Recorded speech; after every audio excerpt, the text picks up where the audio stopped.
മന്ത്രിമാരുടെ അന്തിമ പട്ടികയിൽ ഉദ്വേഗം ഇപ്പോഴും തുടരുകയാണ്. ഗവർണർക്ക് പട്ടിക നൽകുന്നത് ചിലപ്പോൾ വൈകിയേക്കുമെന്നാണ് വിവരം. അനുനയ ചർച്ച തുടരുകയാണ്. അതേസമയം ജോസഫ് ഗ്രൂപ്പിന്റെ വകുപ്പുകൾ തീരുമാനമായിട്ടുണ്ട്. ജലസേചന വകുപ്പ് കൂടാതെ രജിസ്ട്രേഷൻ വകുപ്പും നൽകാൻ തീരുമാനമായി. മഹേഷ് ചന്ദ്രനാണ് വിവരങ്ങളുമായി ചേരുന്നത്. മഹേഷ് ചന്ദ്രനാണ് തിരുവനന്തപുരത്ത് നിന്നും വിവരങ്ങളുമായി ചേരുന്നത്. മഹേഷ്, ഇതിൽ ഘടകകക്ഷികളെ അനുനയിപ്പിക്കുന്നത് വൈകുന്നതോടുകൂടിയാണ് നിലവിൽ ഈ പട്ടിക വൈകുന്നത് എന്നാണല്ലോ നമുക്ക് മനസ്സിലാക്കുവാൻ കഴിയുന്നത്. അതിലിപ്പോൾ ജേക്കബ് വിഭാഗത്തിനെയും മാണി സി കാപ്പനെയും ആണ് ടേം വ്യവസ്ഥയിൽ തട്ടി ആ അനുനയ ചർച്ച വൈകുകയാണോ ഇപ്പോൾ ചെയ്യുന്നത്? മറ്റൊന്ന് ജോസഫ് ഗ്രൂപ്പിനെയാണ്. അവർ കടുംപിടുത്തം പിടിച്ചിരുന്നു 2 മന്ത്രി വേണം എന്നുള്ളതിൽ. പക്ഷേ അത് അവർ നിലവിൽ കോൺഗ്രസിന് വഴങ്ങിയിരിക്കുന്നു എന്നാണ് മനസ്സിലാക്കുന്നത്. അങ്ങനെയെങ്കിൽ അവർ സുപ്രധാന വകുപ്പുകളാണ് ചോദിച്ചിരിക്കുന്നത്. അതിലിപ്പോൾ ജലസേചന വകുപ്പ് എന്നുള്ളത് തീരുമാനമായോ? കൂടാതെ രജിസ്ട്രേഷൻ വകുപ്പും നിലവിൽ നൽകും എന്നും പറയുന്നു. ശ്യാമിലി, നേരത്തെ തീരുമാനിച്ചിരുന്നത് 4 മണിക്കും 5 മണിക്കും ഇടയില് ഗവർണറെ ലോക്ഭവനിലെത്തി കാണുമെന്ന തരത്തിലേക്കുള്ള സൂചനയാണ് ലോക്ഭവന് നിയുക്ത മുഖ്യമന്ത്രിയുടെ ഓഫീസിൽ നിന്ന് നൽകിയിരുന്നത്.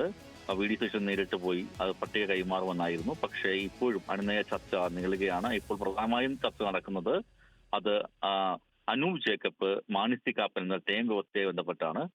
ടേം വ്യവസ്ഥ പറ്റില്ല, മുഴുവൻ സമയം വേണമെന്ന ആവശ്യത്തിൽ രണ്ടുപേരും ഉറച്ചു നിൽക്കുന്നുണ്ട്. മാണി സി കാപ്പൻ തനിക്ക് എന്തായാലും മുഴുവൻ സമയം, അത് 5 വർഷവും കിട്ടണം, ടേം പറ്റില്ല എന്ന തരത്തിലേക്ക് പറഞ്ഞു.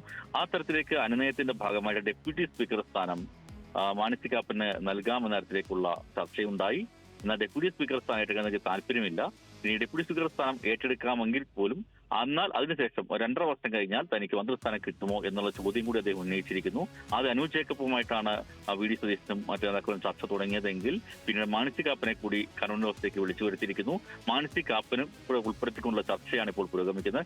ഈ ചർച്ചയിൽ കാര്യങ്ങൾ ധാരണയായാൽ മാത്രമേ പട്ടികയുമായിട്ട് നിയുക്ത മുഖ്യമന്ത്രിക്ക് ലോക്ഭവനിലേക്ക് എത്തി ഗവർണറെ കാണാൻ കഴിയുള്ളൂ. ആ പട്ടികയ്ക്ക് സമയത്തുള്ളിൽ കൊടുക്കണമെന്ന നിബന്ധനയില്ല.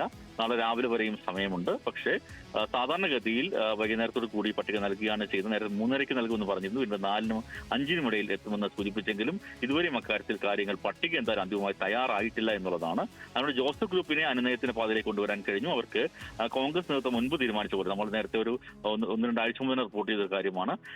ഇക്കാര്യത്തിൽ ജോസഫ് ഗ്രൂപ്പിന് സീറ്റ് നൽകുന്നതിനകത്ത് മന്ത്രിസ്ഥാനം നൽകുന്നതിൽ ഒരു മന്ത്രിസ്ഥാനം മാത്രമേ നൽകുള്ളൂ. ലീഗിനൊഴിച്ച് മറ്റാർക്കും ഒന്നിൽ കൂടുതൽ നൽകേണ്ടതില്ല എന്ന തീരുമാനം കോൺഗ്രസ് നേതൃത്വം മുഖ്യമന്ത്രി വിവാദങ്ങളും ചർച്ചകളും തർക്കങ്ങളും ഉണ്ടാകുമ്പോൾ തന്നെയും കോൺഗ്രസ് നേതൃത്വം കൈക്കൊണ്ടൊരു തീരുമാനമായിരുന്നു, ഏകണ്ഠമായ തീരുമാനമായിരുന്നു. അതിൽ ഉറച്ചു നിൽക്കുകയും അതിലേക്ക് വഴങ്ങേണ്ടി വന്നു ജോസഫ് ഗ്രൂപ്പിന്. അവർക്ക് ഒരു മന്ത്രിസ്ഥാനം, ഒപ്പം ചീഫ് വിപ്പ്. നേരത്തെ ഉമ്മൻചാണ്ടി സർക്കാരിന്റെ കാലത്തും അത്തരത്തിലേക്ക് അവർക്ക് അനുവദിച്ചിരുന്നു. അത്തരത്തിലേക്കാണ് കാര്യങ്ങൾ നീങ്ങിയിരിക്കുന്നത്. എന്തായാലും അവർ ആവശ്യപ്പെട്ട വകുപ്പുകളുടെ കാര്യത്തിലും ധാരണയായി, ജലവകുപ്പ് അടക്കമുള്ള കാര്യങ്ങളിലേക്ക് ധാരണയായിരിക്കുന്നു. ഡാം അടക്കമുള്ളവ, രജിസ്ട്രേഷൻ അടക്കമുള്ളവ പ്രധാന വകുപ്പുകൾ കൊടുക്കാമെന്ന തീരുമാനത്തിലേക്കാണ് എത്തിയത്. അതിന്റെ പേരിലാണ് അനുനയത്തിന്റെ പാതയിലേക്ക് അവർ എത്തുകയും ചെയ്തത്. എന്തായാലും കാര്യങ്ങൾ ഇതുവരെയും പൂർണ്ണമായും കീറാമുട്ടി പരിഹരിക്കാൻ കഴിഞ്ഞിട്ടില്ല. എന്തായാലും അല്പസമയത്തിനകം കാര്യങ്ങളിൽ ധാരണയാകുമെന്നും സന്ധ്യയോടുകൂടി ഈ പട്ടിക കൈമാറാൻ കഴിയുമെന്നുമാണ് പ്രതീക്ഷിക്കുന്നത്. ശ്യാമലേ.